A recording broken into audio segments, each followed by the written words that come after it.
What's up, you guys? It's your favorite sports fan here, Will in, here to give you guys the news for today. First news, Giannis Antetokounmpo is one of the most fan favorite for the All-Star game. He has more votes than LeBron James, KD, and Steph Curry. Now, this shouldn't be much of a surprise, but the way that Giannis has been playing lately this year, he's looking like he's going to be one of the faces of the NBA the next upcoming years when LeBron James leaves. I mean, he's averaging 29 points, 10 rebounds, and over 4 assists a game. He is playing amazing, a freak of nature. And I can see why he's a fan favorite, why he voted so high in the votes. He's 6'11", and he can run as fast as LeBron James. I mean, think about this guy when he get his jump shot, man. Everybody in the league gonna want to be him. Every fan gonna want to be this guy. This guy is the future of the NBA. And I'm pretty sure there's not a single guy here that would disagree with me that Giannis is going to be something great. And Giannis said with his first pick that he would go with either his teammates or you know who, the greatest player in the world, LeBron James. Now, Giannis said something in the interview that had me thinking. Giannis said that I'm trying to get good chemistry in with LeBron James, become good friends with him so I can see if he could join the Milwaukee Bucks in the offseason. Now look, Giannis, that would be a terrible idea because that would no longer be your team. That would be LeBron James' team. Your stats will lower down dramatically if LeBron James joins your team. I don't think you understand the type of thing LeBron James does. He does everything you do. And by the way, we all seen a certain all-star that didn't want to team with LeBron James for I don't know what reason. Went championship to championship. But there's a reason why he left that team and why he couldn't deal with LeBron James anymore. But hey, if he want LeBron James on his team, who is that me to decide? I mean, I think he should go out there and get him if he can. And in a couple years down the line, we probably might see Giannis pull a Kyrie move right under LeBron James' nose. I'm telling you, it's going to happen.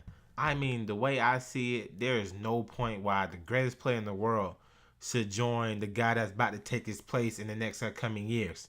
I don't see it. I mean, you want to beat LeBron James. You don't want to team up with him. But then it probably goes to that one saying, if you can't beat him, join him. Can't lie. Who doesn't want LeBron James on their team? He will always take the team to the playoffs. That team will be more than a playoff team. That team would be an NBA Finals team. But I just hate to see Giannis join LeBron James. I mean, I really don't like that. But we still have a long time for the offseason. And we'll see what happens, man. I mean, if Giannis could convince LeBron James to join the Milwaukee Bucks, I mean, I believe that's a good thing. But that idea seems a little far-fetched, but we'll see if he could convince LeBron James to join the team in the offseason. All right, you guys, I got some great news. It seems like Kyrie Irving is not playing for stats anymore. He's playing to be more successful. He's playing to win more games, being the team leader that he needs to be. Yes, finally he is caring about the team. Because I remember back in Cleveland, you guys, he used to shoot 20 shots a game. It'd be something sporadic. He'll only make like 6 shots and probably get like 10 shots from the free throw line. I mean, he shot the ball so crazy, man. I'm finally glad he's finally maturing. He said in an interview after a win against the Cleveland Cavaliers that he needs to stop playing for stats. He's tired of looking for expectations of him. He just wants wins. That's all he cares about. He doesn't need all the glory anymore. He said he got what he got, and now he just wants to get this team to an NBA Finals, which I think is great. I mean, Kyrie Irving is definitely one of the best players in the game, but he still has that one chip on his shoulder that says he can't do it without LeBron James.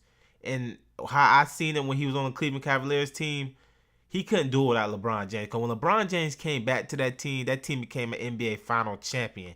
But when Kyrie Irving was in charge of that team alone, they were barely even making the playoffs. I think they had like a 40-40 record. Like I said, they weren't that good.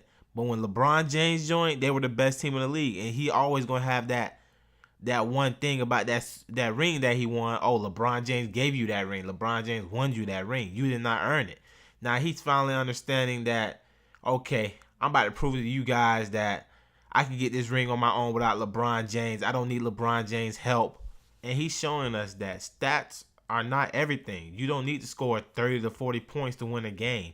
If you trust in your teammates, give them the ball, and they'll help you win the game. That's just how NBA is, man. Team chemistry would easily beat one player. That's what people don't understand. Now Kyrie Irving, he's making sacrifices. He's lowering his own stats. He doesn't care about them no more. All he wants is wins. And I love that about him. I believe he could go to NBA's finals one of these years, but not no time soon, not with LeBron James still in the East. I'm sorry to say that. LeBron James on anybody's team will always be the best team to go to the NBA finals. I'm telling you.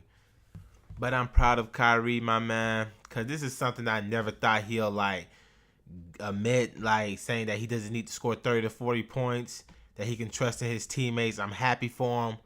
Hopefully he could do something in this playoff. His team is one of the best teams in the East. I got to give it up to him. He's leading that team by himself. Gordon Hayward is out. He's trusting his teammates. They're helping him win the game. I like him when I see him for Kyrie, man. There's something to watch for that Boston Celtics team. I mean, just seeing what Kyrie Irving done with the Boston Celtics team this year is incredible. They're the #1 team in the East. They have beat LeBron James without Kyrie even playing that much minutes. I mean, this team is kind of scary to watch out for, man. I just need to see how they play in the playoffs. Because the playoffs is a whole different story. I'm sure you guys know. Regular season doesn't mean anything. Playoffs is what it's all about. And we know the Cleveland Cavaliers and the Boston Celtics are going to the playoffs. And we'll see how they'll do. I mean, like I said, LeBron James in the playoffs is just a scary sight. That's something that no one wants to see. And I'm just hoping the Boston Celtics could just do something better than they did last year with Isaiah Thomas. If they could just try to stop him a little bit more. But we'll see. And it looks like the great dynasty of the New England Patriots is finally coming to an end. It seems like the owner, Bill Belichick, and Tom Brady are having a little bit issues. Something going on with the quarterback Jimmy that got traded to the 49ers. Apparently, Bill Belichick wasn't too happy about them trading Jimmy. Apparently, Tom Brady was hearing rumors that Bill Belichick wanted Brady to be traded since he's 40 years old and he wanted Jimmy to take his place. And apparently the owner did not want Jimmy on the team anymore. He still wanted Tom Brady. He was looking for them to win the Super Bowl this year. He wasn't worried about the next upcoming years because we could all see what Jimmy's doing with the 49ers. Jimmy is a pretty good quarterback, man. I'm liking this kid right now, man. The 49ers traded him for a second-round pick. Bill Belichick is looking like, wow, really? You guys took my guy for the next upcoming years? Because Tom Brady only has a good 1-2 years left. If not this year, he should retire. I mean, the guy's over 40 years old. He's 41, I believe. And it's you can't keep having a 41-year-old man get hit by these young 23, 25-year-old guys that are 280 pounds big. I mean, it's kind of dangerous to have an old guy out there that long. But these guys are professionals. I'm sure that none of this won't affect them in their playoff run to the Super Bowl. Maybe in the offseason we'll hear more about this, but for right now, they're just going to keep it professional. They're not going to say too much. They're going to be there's no story to report. We don't have any beef with each other. We've been together for so long. But I think that's a bunch of bull because I believe there is some heavy problems going on with the Patriots right now. We all know, everything good don't last forever. And the Patriots are they might be coming to their final end, their final chapter. Like I said, we'll figure out more in the offseason. But for right now, let's just see what they do in the playoffs, see what will happen. See how Tom Brady acts on the sidelines because he's known to get a little crazy on the sidelines, blaming coaches, players, everybody. But we'll see. So everybody just stay tuned to this story, man. This story is not over yet. And we are finally here to the biggest news of today. Jon Gruden has finally signed to the Oakland Raiders to be a head coach. But that's not the biggest news. That is not the biggest news. He signed a 10-year, $100 million deal with the Oakland Raiders. What? That is crazy, my man. These guys really wanted this guy that bad. They signed him to a $100 million deal. This is the longest contract in history. 10 years. 10 years as a head coach. Let's be real. If he had one bad offseason, are y'all going to release him after that? Because I don't know. This seems like too much money, man. I mean, I understand they got big hopes in Jon Gruden, but come on. $100 million? I don't know, you guys. I don't know what to think of this. I mean, Jon Gruden is a good head coach. He had led the Tampa Bay Buccaneers to a championship before. I mean, I think he could do it with the Raiders, but this is not going to be no easy process. I mean, Derek Carr is still looking like as a franchise quarterback. Their defense is awful. Their offense is not nothing to look at. Jon Gruden got his work cut out for him, man. Whatever he's going to do, it's going to have to be something big. I mean, it got to be something fast because he's going to have high expectations. I mean, just think what the fans are going to think, man. You sign him to a 10-year, $100 million deal. They thinking like he going to lead us to the Super Bowl next year. Like, I don't think that's going to happen. I don't think y'all going to the playoffs next year, to be 100% honest with you guys. Like, you guys are not looking that strong. But there's all this hype going into Jon Gruden's coaching style. Like, but we'll see what will happen because this is just incredible to me, man.